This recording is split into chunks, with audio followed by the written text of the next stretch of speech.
Kramo, Roberts un Kaspars Gēris un Ervīns Žuks.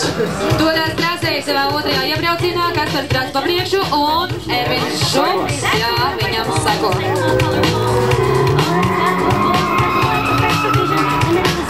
Ervīns arī parasti brauc tā, ka neatstāja sev rezervi.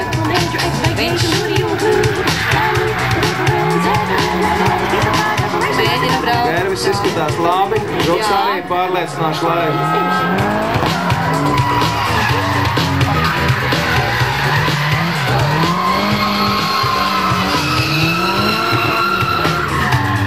Kas notikās? Kaspars aizšāpa taisnā nedaudz. Man izklausījās, ka tikai nesaslēdzās bišķiņi. Es nezinu, varbūt, ka tas ir mānīgi, bet izskatījās. To noteikti zinās tikai Kaspars pats. Vispār ir mazliet dīvaini, ka meiteni sāk runāt nesaslēdzās un kaut ko tādu, ne? Nu, aiziet uz lielo ovālu.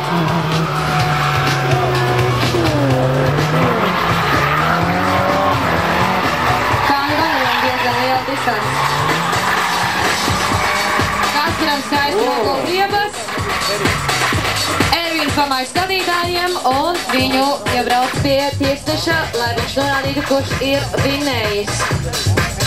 Šo cīņu uzvarējis ir Ervīns Žuks.